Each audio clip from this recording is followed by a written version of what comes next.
Hey guys, so are you thinking about moving to Bonaire, Georgia?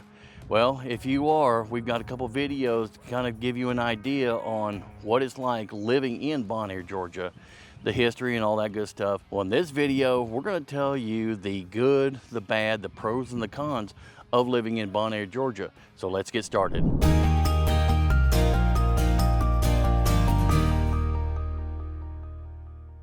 Hey guys, I'm Chris, your real estate problem solver. I've been a real estate agent and an investor for over 20 years in the Middle Georgia area, so I know the ins and outs of Bonaire, Kathleen, Warner Robins, Hawkinsville, and Perry. So in this video, let's talk about the goods and the bads, the pros and the cons of Bonaire, Georgia.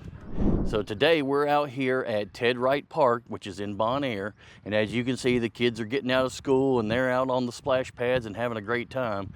This is just one of the recreation centers that are available in the area. So if you want to know a little bit more about the parks and recreations, we've got another video about Warner Robins splash pads and park and recreations videos that you can check out later on.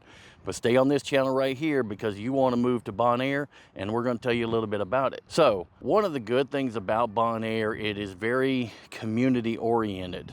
It's not very big. It's an unincorporated town, like I mentioned on the Living in Bonaire video. But this is one of the benefits of having a small town, is that there's a lot of community feel and a lot of people to meet and greet, and chances are you're going to run into these people more often than you would in a bigger city because you're a little more isolated, a little more condensed. So your chances are, if you've met somebody in Bonaire, you're going to meet them again in the next couple weeks or so. So the good part is you've got a little bit more of a community feel. The bad part is you've got a little bit tighter community feel. So if there's anybody who's a Karen or a Talking Nancy, then chances are you're probably not going to be able to get away from them. All right, so let's go on to the real estate in Bonaire. The good thing about the real estate in Bonaire is it's pretty good variety as for different types of houses. You've got ranch style, you've got conventional, you've got brick, you've got vinyl, you've got the hardy board concrete siding houses, 2-story, 1-story. The bad side is if you have any nostalgia, if you're a history buff, then Bonaire is probably not going to be the best place for you because Bonaire's community is predominantly residential and is predominantly overflow from Warner Robins growth. Back in the early 90s when the C-5 Galaxy came in and the weapon system came into Robins Air Force Base, there was a lot of businesses that came into Robins Air Force Base. There's a lot of businesses that came into Warner Robins. So it brought in a lot of business, it brought in a lot of employees, and Warner Robins started expanding. Bonaire took up a lot of that expansion in the last 20 years. So that means a lot of the houses have been built in the last 20 years. So with that being said, you're not going to find any historical districts in Bonaire.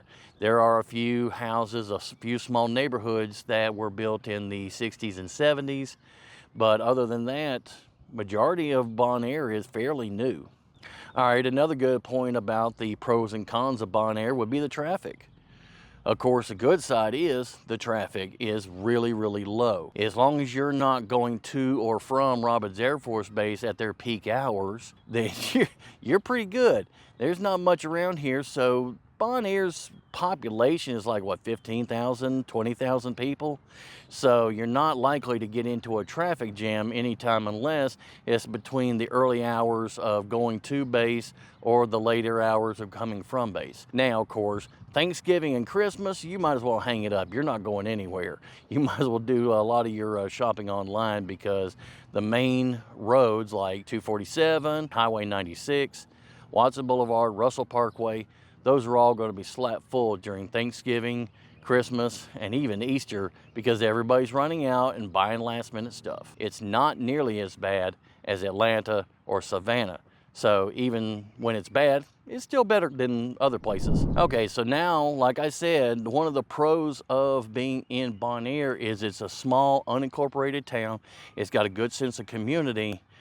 But that's a double-edged sword. That's also the con, the bad side of Bonaire. There's really not much in Bonaire. If it wasn't for the overflow from Warner Robins and all the amenities that has built up in Warner Robins and Perry, Bonaire really wouldn't have much. Highway 96 is the main thoroughfare that goes through Bonaire, and that is where 9/10 of the industry, 9/10 of the restaurants, 9/10 of the mechanic shops, the urgent care, and all that stuff is. This Ted Wright Park is about half a mile from the Highway 96. So while it's good that it's smaller and it has a community feeling, it's bad because you don't have nearly as much going on, like shopping. They've got plenty of shopping. They've got the urgent care. They've got the restaurants and all that. But if you're wanting anything more than the basics, you're probably going to have to go to Warner Robins, which is all the way over there. Yeah, about 10 minutes away. So, like I said, the pros of being in Bonaire is its small community feel, and it's got a good sense of community.